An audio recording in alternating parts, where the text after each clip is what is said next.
quite a coincidence because like that's the only two that's gone. Anyway, traveling is definitely one of my passions. When you're traveling, you learn how to fend for yourself. I've been traveling alone since I was about 9 years old, and it's helped me to be able to function in the real world without the help of an adult. This is something you can't learn in school. You have to experience it for yourself. Even simple things like finding your way in an unfamiliar airport is a great learning experience. Being able to find your way through a city, knowing how to use different public transportation, these are all very useful skills. The first time I traveled alone was when I was 9 years old. The year before, I was living in Tucson, Arizona, so I went back to visit my best friend. I remember standing at the gate, sitting in a chair while my mom was talking to the flight attendant, asking her to keep an eye on me. It was my first time ever flying alone, and being away from my family for a week, and I was literally shaking. My heart was in my throat when I walked up and gave the woman sitting at the desk my ticket. I had this little blue mini backpack that I packed my snacks in, and my shiny bright red suitcase my grandma got for me because she thought it would be easy to find. I had my mom's flip phone in my hand that she let me borrow for the week, which I was pretty excited about. The lady put a yellow string around my neck with a tag saying I was flying as an unaccompanied minor. I said goodbye to my mom and held back tears while I was walking away. I kept looking back, and it felt like I would never see her again. It seems ridiculous now, but it was the scariest thing I'd ever done. I sat in the very front of the plane and was right next to the flight attendant. The plane ride was a blur, but I remember I cried the entire time. Sitting next to me was an old lady who kept looking over like she wanted to help, but didn't know what to say, so she gave me some chocolate. The flight attendant was really nice, and she kept asking me about my trip, trying to distract me. I told her how I was going to be staying with my best friend for 5 days. The plane ride was only about 2 hours, but it felt like forever. I ended up having a lot of fun on the trip, and I think I matured and gained some good experience. The next significant trip I took alone was when I was 12, and I flew to New York by myself. But this time I flew as an adult, so I had to find the gate by myself, and when I got there I had to find the baggage claim. I can clearly remember arriving to New York and confidently walking out of the plane into the terminal. But the second I got out of the small corridor connecting the plane and the building, I knew I'd get lost in a minute. It was the biggest airport I'd ever been in. There were multiple levels and signs everywhere with bright colors and huge letters. I was standing in the center of a massive terminal with about 6 different directions I could go in.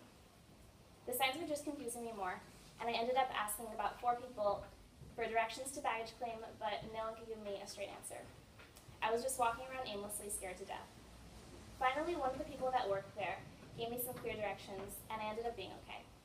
But I can still clearly remember the panicky feeling of being alone and lost in an unfamiliar place. Even smaller things, like when I went to Penn Station in New York City to take the train to Vermont, was extremely complicated, and I had to ask a lot of people for help and directions while staying aware of my surroundings. It's very easy to miss your stop, or get off at the wrong stop, or make a wrong turn in the terminal, but each time I do it, I'm more calm, and I know how to handle the situation. Being able to keep yourself calm in stressful situations is a very important and useful trait. There are so many reasons why traveling is not only fun, but educational and enriching. Depending where you go, you'll experience new cultures, try new foods, meet new people, or even just get a break from your everyday life. My favorite time to travel is when something stressful is going on in my life, and a getaway is exactly what I need to get out of my head and get a fresh perspective. No matter how much you like your daily routine and are content with your life, it's always nice to get a break and change things up.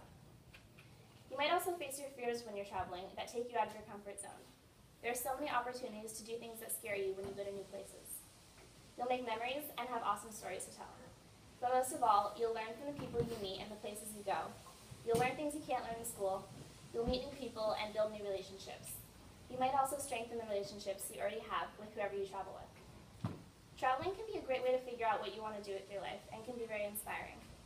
Visiting new places and seeing new opportunities may be just what you need to get inspired to try new things and figure out what you want to do. An example is my cousin Julia, who lived in Europe for a year, straight out of high school, and traveled around Africa and South America. Traveling can help you humble yourself. Seeing how other people are living can make you appreciate the lifestyle you have, and you might even get an opportunity to help someone out. These experiences have taught me a lot when it comes to figuring things out for myself. I usually end up traveling alone to meet friends or family a few times a year, and each time it gets easier and less scary. It's also helped me figure out everyday life things, like public transportation and learning how to ask people for help. Traveling alone has also helped me to meet people in a different way than I would have if I hadn't been alone. While on plane ride to New York, I met a woman named Jessica. We talked for most of the plane ride, and it was really nice and interesting how much you can learn about a person in a short time when you're alone and engaging in conversation with new people. Traveling alone has made me more adaptable to new situations and environments, and to be able to be okay with being alone. And it's also taught me to rely on myself and enjoy my own company. Thank you.